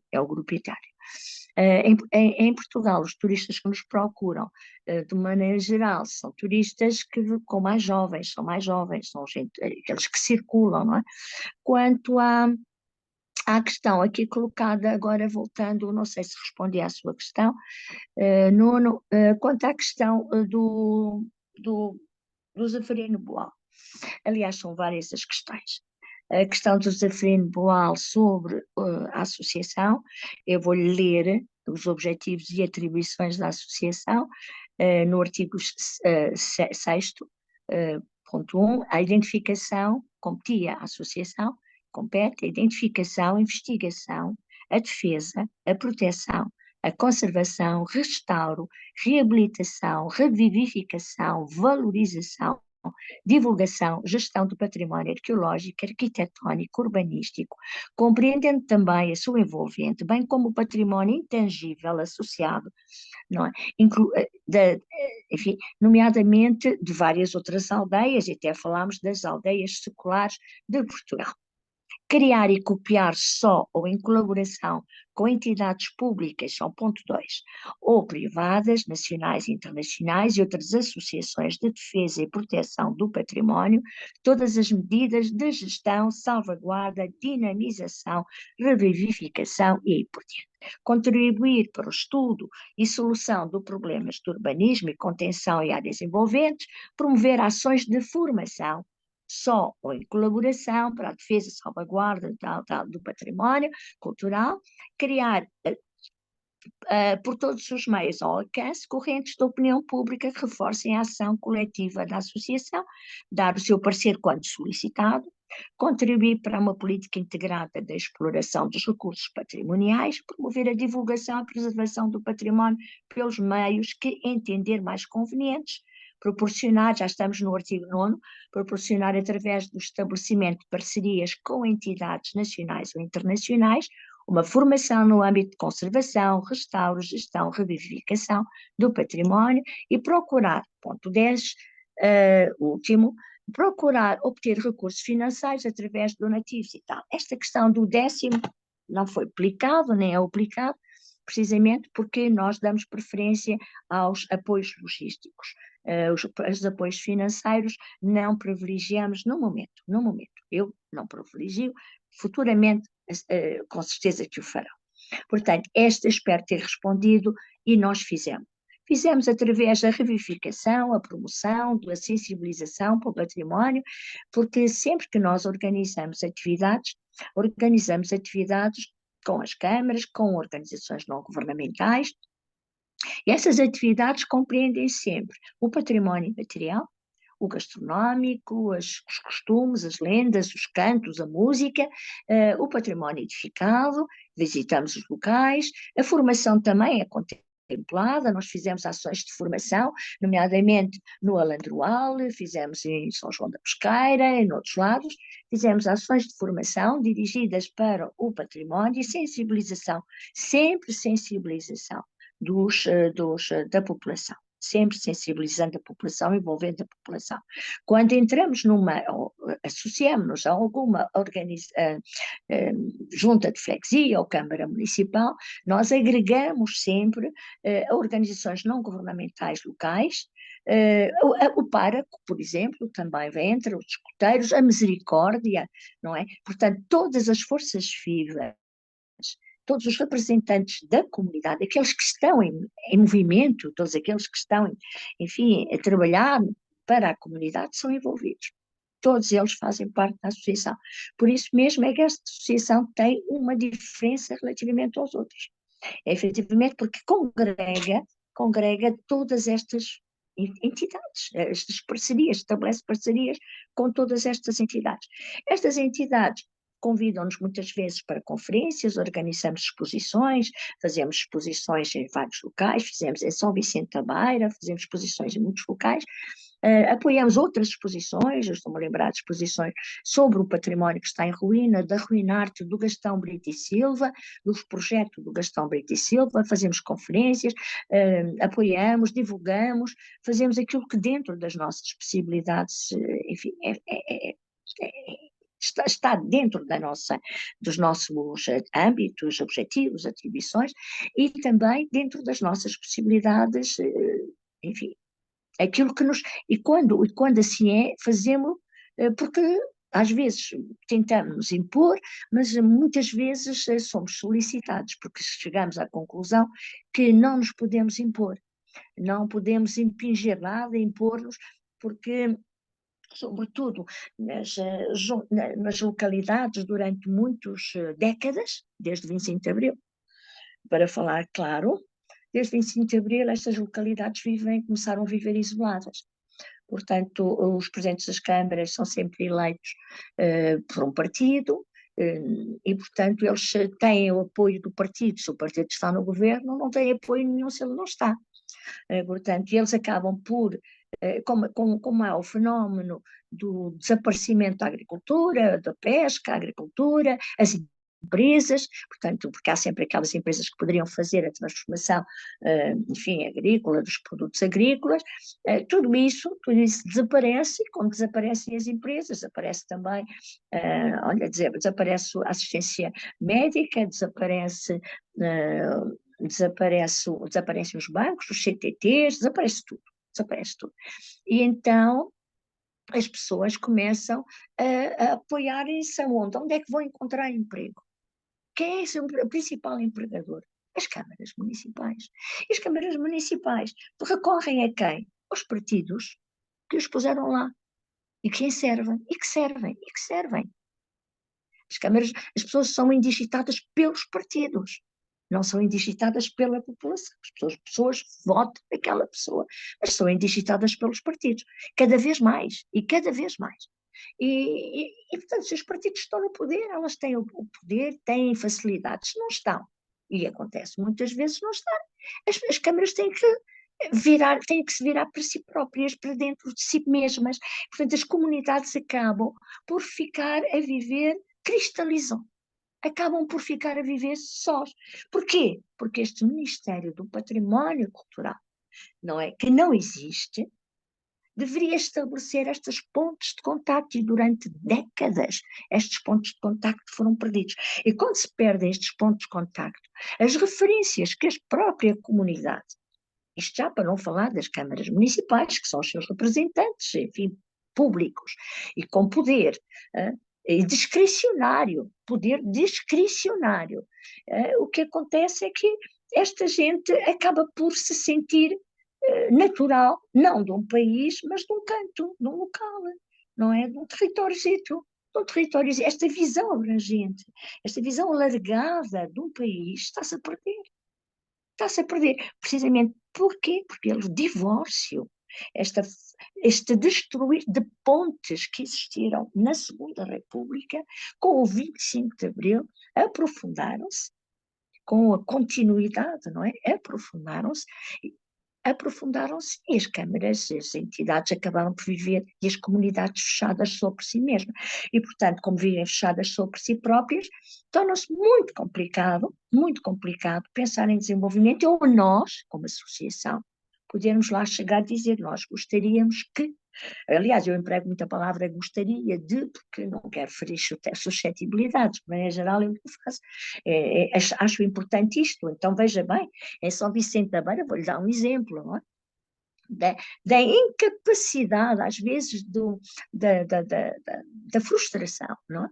Que se sente o comendador Mourão, Joaquim Mourão, ofereceu-nos, comprou uma casa, a casa do não sei que é Raposo, que era uma casa que tinha sido uma casa apalaçada, comprou-a, e ele já tinha comprado já no século XX, e comprou para dar à associação, para que a associação pudesse, que tínhamos a sede em São Vicente da Beira, a associação pudesse ter um espaço, um espaço que fosse depois ele próprio âncora de outros projetos, de muitos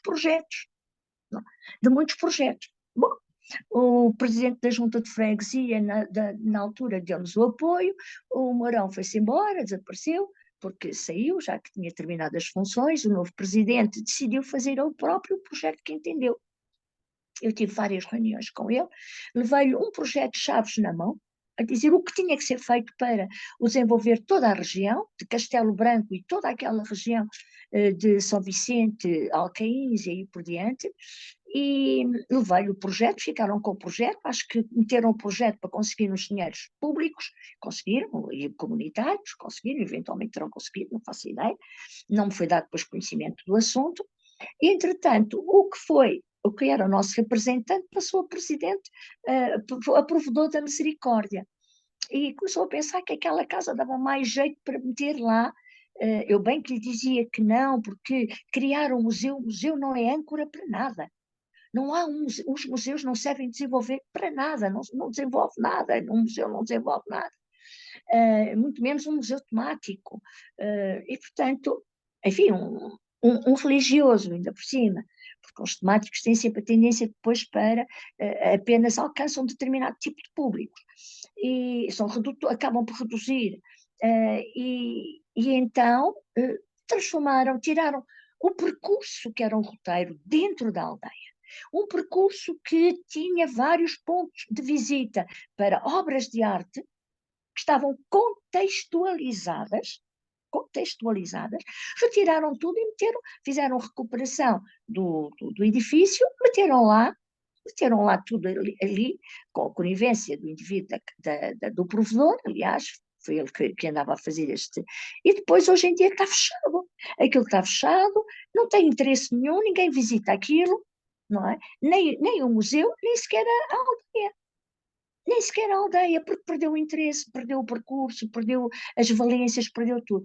Portanto, não interessa nós apresentarmos quando a sensibilidade e os interesses pessoais sobrelevam, não é? Todo o interesse da comunidade e da região. Portanto, às vezes é frustrante, é extremamente frustrante. É muito, muito, muito, enfim, e tem impacto, naturalmente, vai ter impacto, porque se nós não tivermos, e não temos, não é, um apoio político, porque esta associação é uma organização não governamental sem fins políticos, nem podemos ter nenhuma ligação política, não é? Nem defender princípios políticos, naturalmente esta associação acabará por estar de pés e mãos atadas. Portanto, eu espero ter respondido. Quanto a outras questões que tu colocaste, portanto, estes foram os contributos, são as coisas que nós realizamos e que podemos realizar.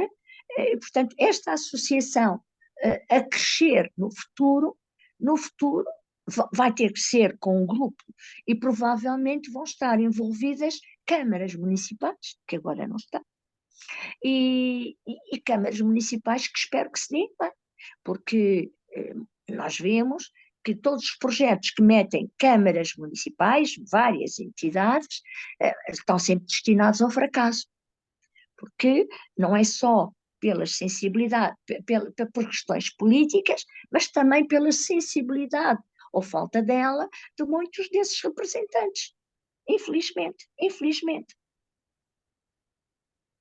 Ações de formação que nós tínhamos previstas fabulosas, muitas vezes não tiveram lugar. E coisas que eu faço às vezes, a pedir apoios. Olha, vou-lhe dar o exemplo da presidência da Câmara de Monchique. A Câmara de Monchique é sócia da associação, mas a sócia efetiva não é patrona. E, portanto, como tal, teria que pagar 250 euros por ano. É uma quantia insignificante para uma Câmara Municipal. Nós, até agora, não recebemos, faz anos que eles são sócios, nós não quisemos receber, nem falamos no assunto. Não recebemos rigorosamente nada. Mas eu fui lá e pedi apoio para as Jornadas Europeias do Património. E que apoio era este? Apenas que oferecesse um almoço ao grupo coral da excelência que eu levava para cantar em Monchique. Monchique tem na sua igreja tem um grupo coral local. Uma vergonha. É saber quem desafina mais. Não tem, porque eles não têm referências. Não sabem o que é qualidade. Eu levei-lhes, para exemplo, um grande grupo coral que é o Lisboa Laudate, ou Laudate Lisboa, com o mestre José Eugénio Vieira. Um dos melhores. Fez um espetáculo fabuloso.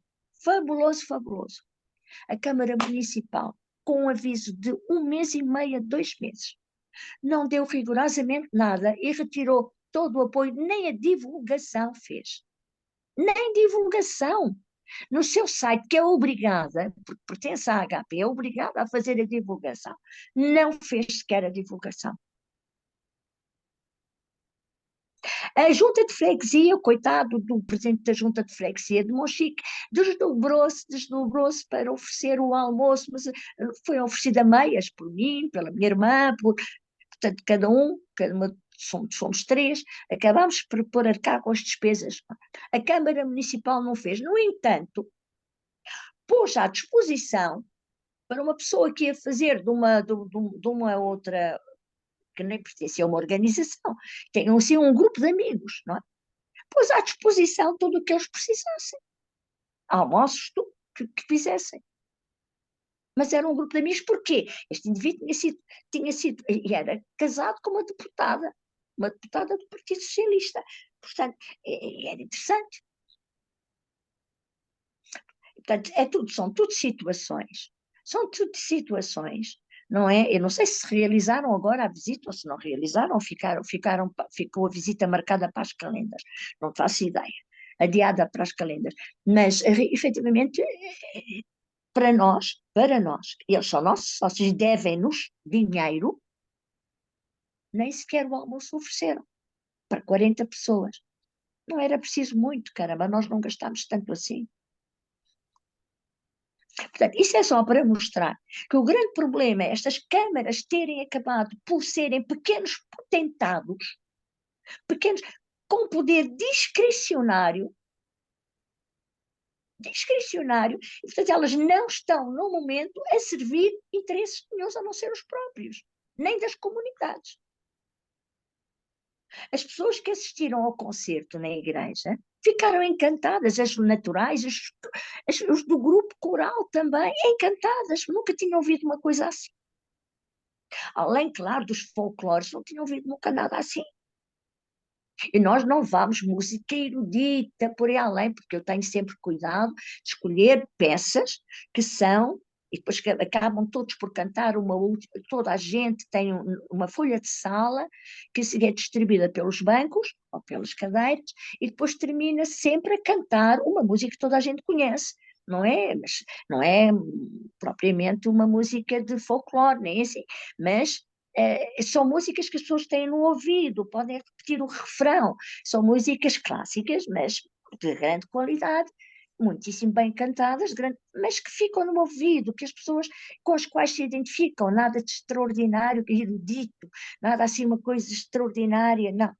São coisas de grande qualidade, porque importa dar qualidade para que as pessoas tenham a noção do que é a qualidade.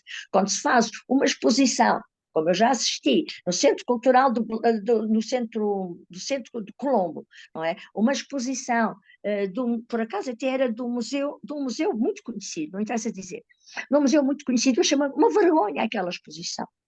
Mas as pessoas, milhares de pessoas visitaram milhares de pessoas visitaram a exposição. Porque nós estamos a dar às pessoas simulacros de cultura. Não estamos porque isto é cultura, não é património cultural, é cultura. Estamos a dar às pessoas o mediano, não lhes estamos a dar o bom, o muito bom, o excelente. Era o que devíamos, e é esta a nossa preocupação, é dar sempre o bom. E quando vamos com as pessoas, como fomos, não é? Vamos valorizar aquilo que de mais importante tem a região, que não é só o seu património edificado, não são só os seus costumes, o seu folclore, muitas vezes também associamos, mas é também a sua gastronomia, são as suas tradições, é aquilo que se vai falar delas. O projeto que eu tinha para São Vicente da Beira compreendia, e são um projeto que eu também apresentei para outras regiões, compreendia e compreende um turista, não estou a falar de visitantes, estou a falar de turistas. Turistas são aqueles que ficam durante 2 dias, 3 dias. Visitantes são aqueles que visitam e vão-se embora. Portanto, um turista tinha a possibilidade de ir uma vez, qualquer dia que fosse que chegasse, estava escalonada uma pessoa da aldeia que abria a sua porta da casa, lhes dava um bolo da região e estava a provar um licor. Isso era pago. Portanto, criava-se nas pessoas e elas contavam as suas histórias de vida, as suas experiências de vida. Portanto, era uma forma de envolver a população, era uma forma também de fomentar o desenvolvimento, de manter as tradições.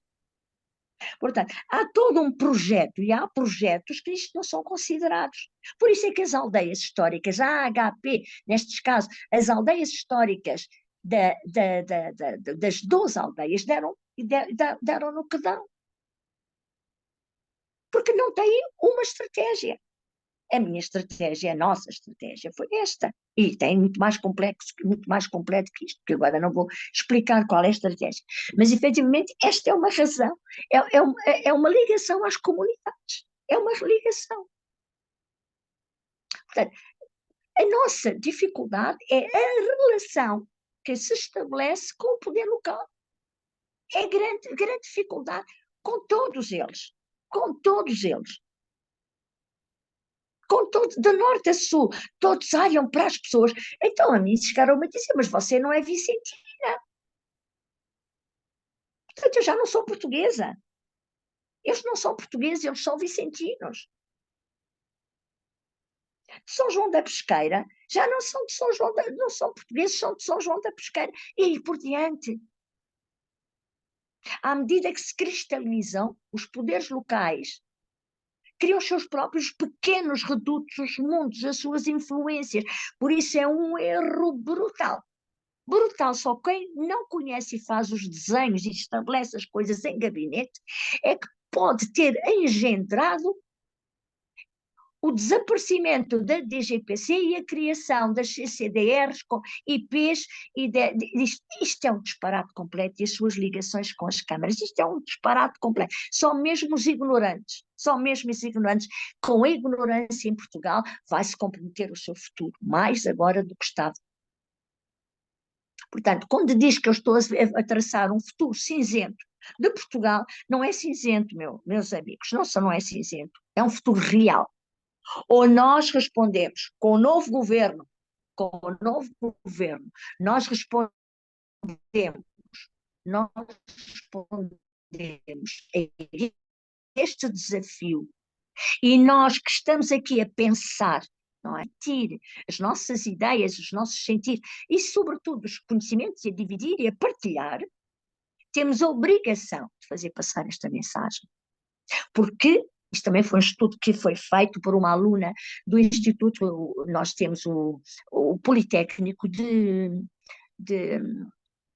Peniche, ligado ao turismo, é nosso associado. Portanto, isso pertence ao Politécnico de Leiria, se não estou eu. Politécnico de Leiria, o Politécnico de Tomar, estes politécnicos pertencem à associação. Então, convidaram para ir assistir a uma prova de, não é doutoramento, mas apresentação do mestrado, de uma aluna que precisamente falava sobre a questão do turismo, naturalmente, era do âmbito do turismo, e depois a repercussão, a opinião que cada um tem e aquela que passa, a repercussão que há.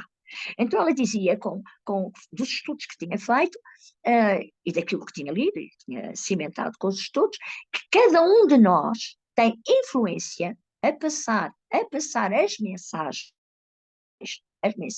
pelo menos para 12 pessoas. E cada uma das 12 a outras 12. Vejam o efeito multiplicador de uma opinião e de uma atitude proativa. É isso que eu peço.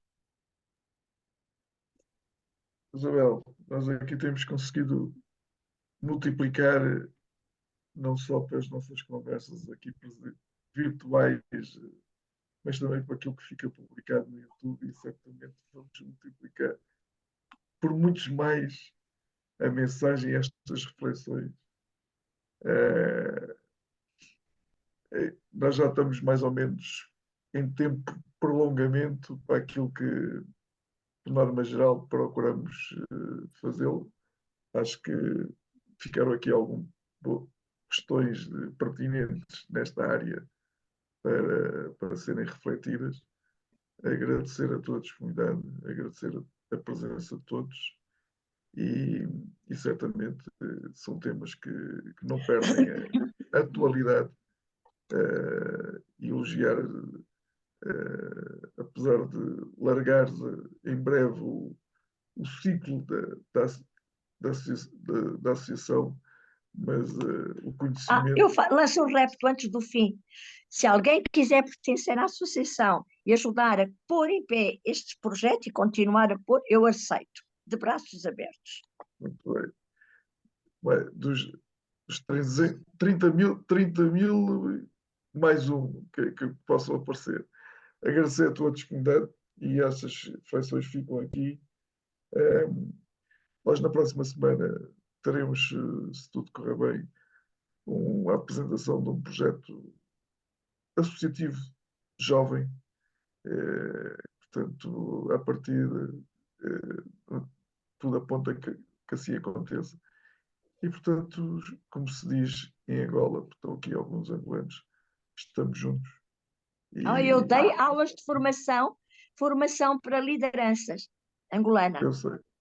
Foi de maneira que agradecer a presença de todos e resta-me agradecer mais um bocado, mais uma vez este momento. E para a semana estaremos aqui de novo. Muito obrigado a todos. Obrigada também pela possibilidade que me deste de eu poder, enfim, passar algumas mensagens a ver se isto tem algum efeito multiplicador e se as mentalidades mudam. Obrigado. Obrigada a todos por estarem a ouvir. Muito obrigada por colaborarem. Obrigada. Boa noite. Boa noite. Boa noite.